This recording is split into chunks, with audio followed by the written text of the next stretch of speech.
Hello student, हम पढ़ रहे हैं आपका सब्जेक्ट प्लम्बिंग सर्विसेज और इसमें हमारा चैप्टर नंबर 7 है हीटिंग सिस्टम। नेक्स्ट टॉपिक है हमारा कंफर्टेबल कंडीशंस कि मनुष्य को सुखदायक एटमॉस्फेयर में रहने के लिए और अपना कार्य अच्छे से करने के लिए किन बातों की आवश्यकता है, कौन कौन सी बातें या चीज़ें हैं जो आवश्यक है, कौन कौन से फैक्टर हैं। पहला है देखिए ताज़ी शुद्ध वायु, फ्रेश एयर। दूसरा है वायुमंडलीय ऊष्मा व दाब, atmospheric heat and pressure. Third है ह्यूमिडिटी एंड फोर्थ है लाइट। तो ताज़ी शुद्ध वायु देखिए क्या है, मनुष्य को आराम से रहने तथा अपना काम चुस्ती से निपटाने के लिए शुद्ध ताज़ी हवा की लगातार आवश्यकता पड़ती है। यदि किसी कमरे में ताज़ी हवा का आवागमन नहीं है अथवा अपर्याप्त है तो मनुष्य को सिर दर्द, शरीर में भारीपन, नींद का न आना, भूख कम लगना, थकावट आदि महसूस होने लगती है और उसके कार्य में मन नहीं लगता। एक मानव को 35 से 70 मीटर क्यूब पर आवर ताज़ी हवा मिलनी चाहिए। यहाँ से देखिए आपका ऑप्शन बन सकता है सार्वजनिक भवनों में 35 से 70 मीटर क्यूब पर आवर प्रति व्यक्ति ताज़ी वायु उपलब्ध रहनी चाहिए और वायु प्रचलन की गति जो होती है वो 3 से 9 मीटर पर मिनट से कम नहीं होनी चाहिए। फिर है वायुमंडलीय ऊष्मा व दाब। मनुष्य की कार्य करने की क्षमता पर वायुमंडलीय ऊष्मा व प्रेशर का बहुत अधिक इफेक्ट पड़ता है। गर्म ऋतु में बाहर का तापमान शरीर के टेम्परेचर से अधिक होता है, जबकि शरद ऋतु में क्या होता है, इसके विपरीत होता है। शरीर के तापमान से अधिक तापमान वाले मौसम में मनुष्य की काम करने की क्षमता घटती है, जबकि कम तापमान वाले मौसम में मनुष्य की काम करने की क्षमता बढ़ती है। गर्म देशों के लोगों की काम करने की क्षमता ठंडे देशों के लोगों की तुलना में कम होती है। इसका फैक्टर एक ये भी है। शरद ऋतु में 18 डिग्री सेल्सियस से 20 डिग्री सेल्सियस और ग्रीष्म ऋतु में 20 डिग्री सेल्सियस से 24 डिग्री सेल्सियस का टेम्परेचर अधिकतर लोगों को सुखदायक लगता है। कमरे के बाहरी तथा भीतरी तापमानों में 8 डिग्री सेल्सियस से अधिक का अंतर नहीं होना चाहिए। थर्ड है ह्यूमिडिटी। ह्यूमिडिटी देखिए क्या होती है, जिसे हम आर्द्रता कहते हैं। ये मनुष्य के शरीर पर प्रतिकूल प्रभाव पड़ता है। जैसे अधिक नमी वाले जलवायु में रहने पर मनुष्य बेचैनी अनुभव करता है और इसी प्रकार अधिक सूखी हवा भी स्वास्थ्य के लिए ठीक नहीं है। सूखी हवा ठीक। अतः वायुमंडल में आर्द्रता का मान मनुष्य की स्किन के अनुरूप होना चाहिए। वातानुकूलन में वायु के ताप और आर्द्रता को मनुष्य के शरीर के अनुकूल बनाया जाता है। गर्मी के मौसम में आपेक्षिक आर्द्रता 40 से 50% और शरद ऋतु में 50 से 60% अच्छी मानी जाती है। प्रकाश देखिए, मनुष्य को अपना कार्य ठीक ढंग से करने के लिए उपयुक्त रोशनी की आवश्यकता होती है। प्राकृतिक प्रकाश स्वास्थ्य के लिए अच्छा रहता है। जब प्राकृतिक प्रकाश उपलब्ध नहीं होता तब कृत्रिम रोशनी की व्यवस्था करनी पड़ती है। जब प्राकृतिक तौर पर वांछित वेंटिलेशन, ह्यूमिडिटी, लाइट आदि उपलब्ध नहीं होते तो कृत्रिम उपाय से इनकी कमी दूर की जा सकती है, जैसे बिजली के पंखे, एग्जॉस्ट फैन, एयर कंडीशनर इन्हीं उपायों के अंतर्गत आते हैं। वायु बदल या वायु निष्कासन, एयर चेंज देखिए क्या होता है। लोग के सांस लेने पर कमरे की जो वायु होती है वो दूषित हो जाती है, जिसे बाहरी ताज़ी हवा से बदलना आवश्यक है। प्रति घंटा कितनी बार एक कमरे की हवा का बदल हो, यह चक्र वायु बदल कहलाता है, एयर चेंज। तो देखिए यहाँ से तो सीधे डेफिनेशन ही पूछी जा सकती है कि वायु निष्कासन या वायु बदल क्या होता है। तो आवासीय कक्षों के लिए होता है 3 बार,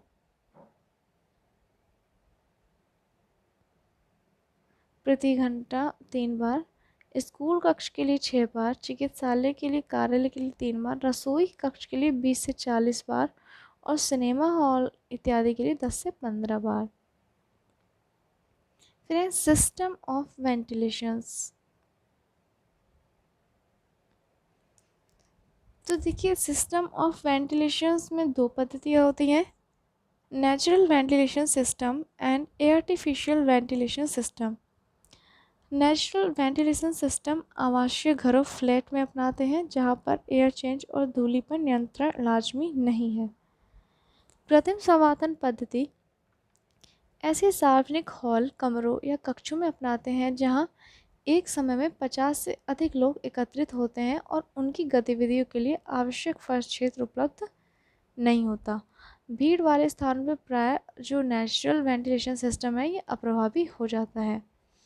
नेचुरल वेंटिलेशन सिस्टम देखिए क्या होता है।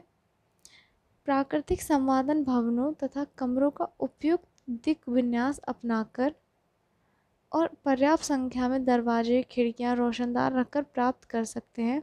यह छोटे भवनों के लिए उत्तम रहती है क्योंकि इसमें किसी उपकरण को लगाने की आवश्यकता नहीं होती और ये इकोनॉमिकल पद्धति है।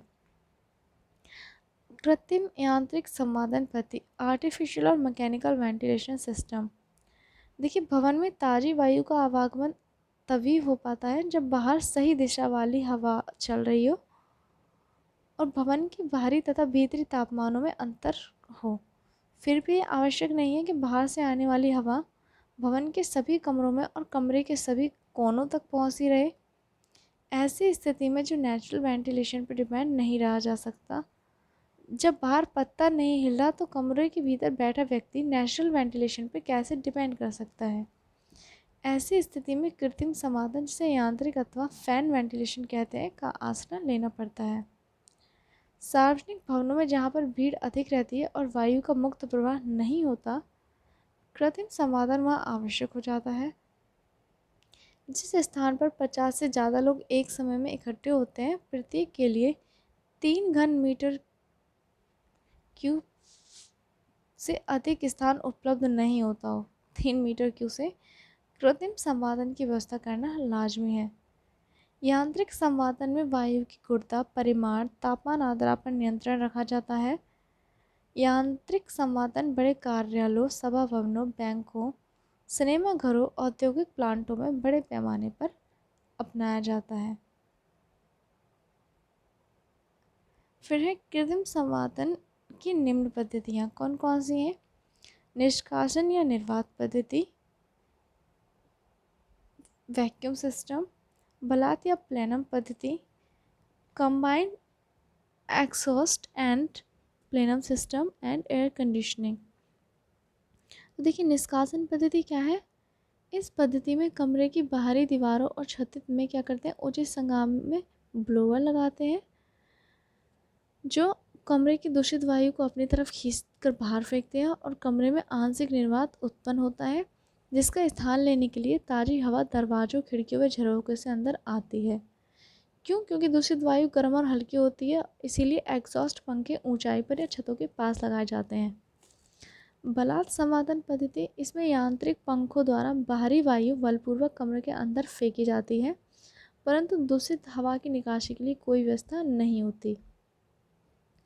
बलात या प्लेनम पद्धति में भवन के उपयुक्त बिंदु पर जहां पर्याप्त मुक्त हवा का संचरण हो, पंखा प्लांट लगाते हैं और यहां से प्रत्येक कमरे तक वायु वाहिकाएं, एयर डक्ट्स डाले जाते हैं।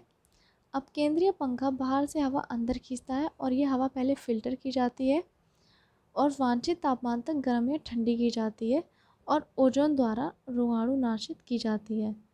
अब पंखा उपचारित हवा को बलपूर्वक वायु वाहिकाओं में भेजता है, जिनका मुख कमरों की छतों के पास खुलता है। संयुक्त पद्धति क्या होती है देखिए। निष्कासन पद्धति अथवा प्लैनम पद्धति अलग अलग संतोषजनक नहीं रहती और पूरे वर्ष के मौसमों के लिए आरामदायक नहीं है। दोनों को संयुक्त पद्धति अधिक प्रभावी व संतोषजनक रहती है। सार्वजनिक स्थानों पर निष्कासन पद्धति के साथ साथ प्लैनम पद्धति भी अपनानी चाहिए।